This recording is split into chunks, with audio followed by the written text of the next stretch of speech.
যখন মাইয়েতকে কবরে শোয়ানো হয় তখন সে তাকে দাফন করে যাওয়া ব্যক্তিদের হাঁটার খসখস আওয়াজ শুনতে পায়। এরপরে তাকে যখন শুইয়ে দেওয়া হয়, সে যদি মুমিন ব্যক্তি হয় তাহলে তার মাথার দিকে তার সলাত এসে দাঁড়িয়ে যায়। দুনিয়াতে আপনি যে নামাজগুলো পড়েছেন, আমি যে নামাজগুলো পড়ছি, এগুলো মাথার দিকে দাঁড়িয়ে যায়। সলাত মানে কি? নামাজ। 5 ওয়াক্ত নামাজ আজকে থেকে ছাড়বেন? ওয়াদা করেন আজকে থেকে 5 ওয়াক্ত নামাজ ছাড়বো না ইনশাআল্লাহ। একটা হাদিস খালি বলি, মান তারাকা সালাতান মুতাআম্মিদান ফাকাদ কাফারা, মান তারাকা সালাতান মুতাআম্মিদান ফাকাদ কাফারা। আবার শুনেন, قال رسول الله صلى الله عليه وسلم من ترك صلاة متعمدا فقد كفر। আর মুয়াজ বিন জাবাল রাদিয়াল্লাহু আনহু কে নবীজি বলেছেন, মান তারাকা সালাতা মুতাআম্মিদান ফাকাদ বারিয়াত মিন জিম্মাতিল্লাহ। যে ব্যক্তি নিজের উপর ফরজ নামাজ ছেড়ে দিল, সে কুফরি করলো, সে কুফরি করলো, সে কুফরি করলো। মুয়াজ বিন জাবালকে নবী সাল্লাল্লাহু আলাইহি ওয়াসাল্লাম বলছেন, যে ব্যক্তি ফরজ নামাজ ইচ্ছা করে ছেড়ে দিল, সে ব্যক্তি আল্লাহর জিম্মা থেকে মুক্ত হয়ে গেল। নামাজ ছাড়বেন প্রিয় ভাই? 5 ওয়াক্ত নামাজ জামাতের সাথে ইনশাআল্লাহ। আল্লাহ আমাকে তৌফিক দেখ, আপনাদের সবাইকে তৌফিক দান করুন। জামাত যদি না পান, একা পড়ে নেবেন, ঠিক আছে? যদি ঘুমিয়ে থাকেন, ঘুম থেকে উঠে পড়বেন। ভুলে গেছেন, যখন মনে হবে তখন পড়বেন। ওযু করার পানি নাই, কি করবেন? তায়াম্মুম করবেন। তায়াম্মুমেরও কিছু নাই, আপনার কোনো কাপড়ই নাই, সতর ঢাকার কোনো কাপড়ই নাই, কি করবেন? বসে বসে নামাজ পড়বেন ওই অবস্থাতেই। এটা কোনো মাফ নাই। মানে আপনার ওযু করার কোনো পানি নাই, তায়াম্মুমের কিছুই নাই, কাপড়ও নাই সতরে, তখনও নগ্ন হয়ে বসেই নামাজ পড়তে হবে, মাফ নাই। যখন শোয়ানো হবে, মাথা থেকে কি থাকবে? সালাত। তাহলে আমরা যারা ফরজ সালাত এখন আদায় করছি না, আজকে তওবা করেন, বলেন আস্তাগফিরুল্লাহ আল্লাযী লা ইলাহা ইল্লা হুয়াল হাইয়ুল কাইয়্যুম ওয়া আতুবু ইলাইহি। হে আল্লাহ, আমরা তওবা করছি, সারা জীবনে যত নামাজ পড়ি নাই, এই সমস্ত নামাজ না পড়ার পাপ থেকে তোমার কাছে তওবা করছি। ঠিক আছে? এটা আস্তাগফিরুল্লাহর অর্থ নয়, আমি বাংলায় বললাম। আর যদি নামাজ কাজা করে আদায় করে দিতে পারেন, আলহামদুলিল্লাহ, খুবই ভালো হয়। যদি নাও পারেন, তাও এখন থেকে আর কোনো নামাজ বাদ দিয়েন না, আর বেশি বেশি নফল নামাজ পড়ার চেষ্টা করেন। আল্লাহ পাক তৌফিক এনায়েত করুন। আসুন, তারপরে ডান দিকে কি? সওম।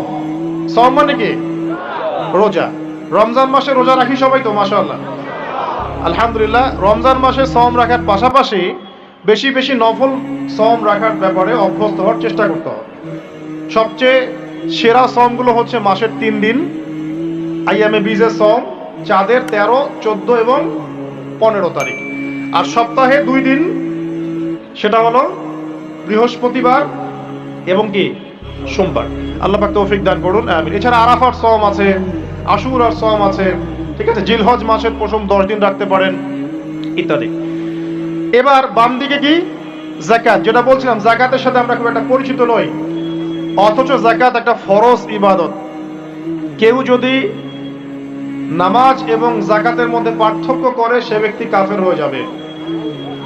কেউ যদি মনে করে নামাজ আমি মানি, যাকাত আমি মানি না, তাহলে কাফের হয়ে যাবে। নিসাব পরিমাণ সম্পদ হলে প্রত্যেক মুসলিমের উপর যাকাত ফরজ, ঠিক আছে? এবং এই যাকাতই হচ্ছে আপনার ইসলামিক অর্থনীতির মূল ভিত্তি।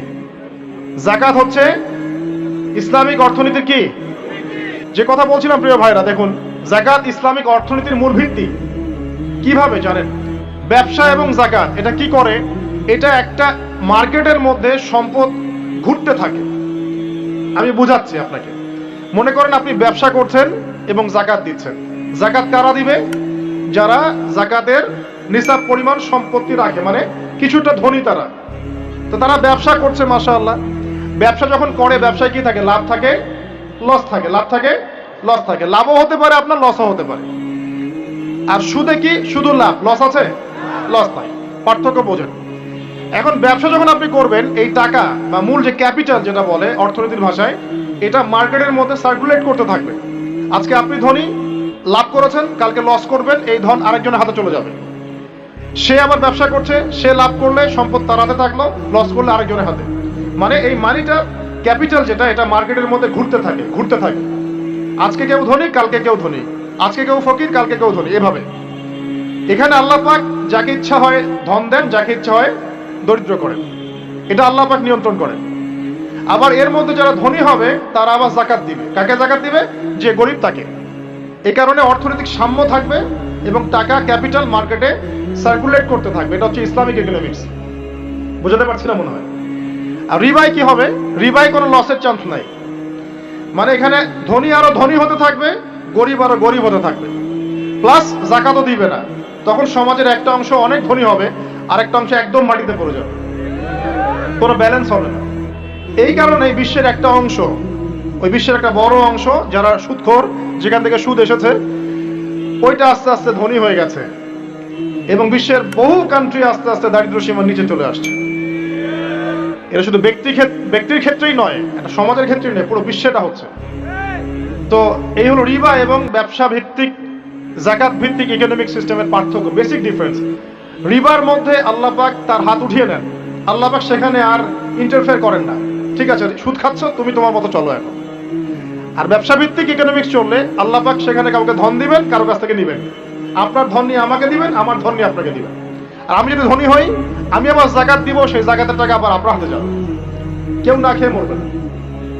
তো সামনে এই যে বলা হচ্ছে 2023 সাল, শুধু 23 সাল না, আমার অবজারভেশন 2026-27 পর্যন্ত একটা অর্থনৈতিক মন্দা চলতে পারে। বলবে কিছু কিছু লোক যে ভবিষ্যৎবাণী করতে যাওয়া, এটা ভবিষ্যৎবাণী নয়। আপনি বর্তমান সম্পর্কে খবর রাখেন না বলেই বর্তমানকে আপনার ভবিষ্যৎ মনে হচ্ছে।